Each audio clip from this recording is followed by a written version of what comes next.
A lot of people on this channel will remember the old days that when you went in a shop and bought something, obviously you paid by, well, good old cash, or you paid by debit card. But in the old days, they printed off a receipt, didn't they, that you had to sign for. They might wanted to check your signature with the back of your debit card, and that was it. It was all processed, yada, yada, yada. Obviously, now we've got chip and pin, contactless, and all this other wonderful modern technology.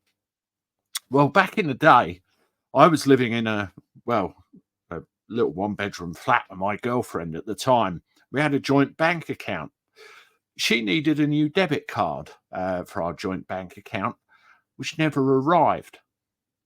Okay, so I went to work one day, and all of a sudden, I started getting weird notifications that a load of money was disappearing out of our bank account.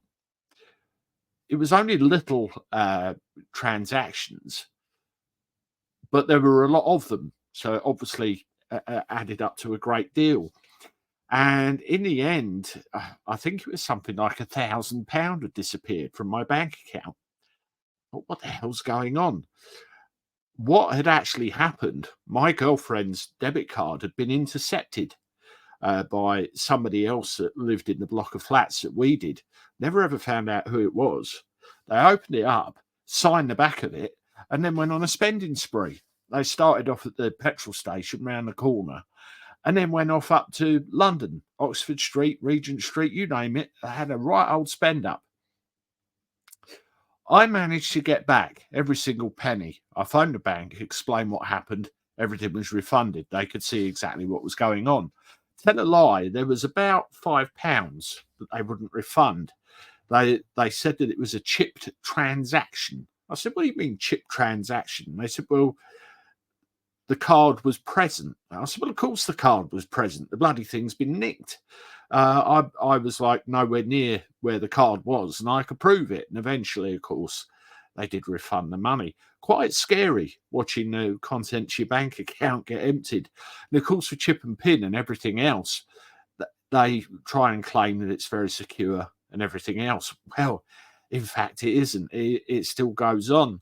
Now, what I really find very telling is the actions of the banks when this kind of thing happens. You know, if you watch a little bit of the live that I did with Peter Wilson at the weekend, we discussed very briefly how credit is created, how money is created literally out of fresh air. So they don't really want to give you this stuff back unless they can help it. Now, there was a veteran that fell foul of this, a Royal Marine veteran, no less. His name was Henry Williams, actually served in the Falklands, had £20,000 stolen from his bank while he was on holiday in Rio de Janeiro. And Barclays is the bank in this case, who basically refused to give him his money back. The financial ombudsman got involved, and the financial ombudsman said, give him 50%. 50%. So the financial ombudsman, in my view, isn't really fit for purpose. They're not there to support the consumer, really, unless you have overwhelming evidence. I hope, he takes them to court or does something else about it. But the news I'm reading, which is the utter disgrace, and it's beyond disgusting, is that he's had to sell his military medals. And depending on what you get, like a military cross, for example, they could be worth potentially thousands with the story behind them as well. Now, this is some of the details of what happened. When visiting a bar in 2022 with friends he'd met in Brazil, Williams saw Barclays phone notifications for transactions of around £3,000. And in the app, he saw more pending payments totaling £17,000. Williams said that Barclays refused to refund him and implicitly accused him of trying to defraud them, claiming that he must have entered his PIN each time, as chip and pin security is impenetrable. They say that every time, but they know full damn well it isn't. After Williams referred the case to the Financial Ombudsman Service, they sided with Barclays and denied him a refund. However, now, after appealing the outcome, a provisional decision was made last week, which awarded him around half of the stolen money, that he must take some liability for being tricked into making the payments. The war veteran says he now feels gaslit by the bank and the ombudsman. Well, to be honest with you, I wouldn't go near Barclays with a 20-foot barge pole. And when a financial institution treats you like that, any institution treats you like that, to be honest with you, I think you should get away from them. Now, I think that you're owed all of your money back. I really genuinely do. And I hope that somewhere, somehow, you do actually manage to get it. Chip and pin isn't impenetrable by any stretch of the imagination. It's been proven. There's just a little magnetic strip on the back of the cards, for one thing.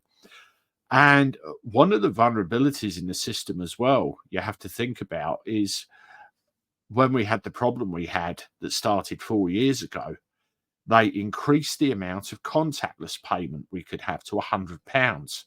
Now, as part of my business, my mobile phone, I can turn it into a payment collection device. Go, oh, sorry, £10. Oh, sorry, £20. Oh, sorry.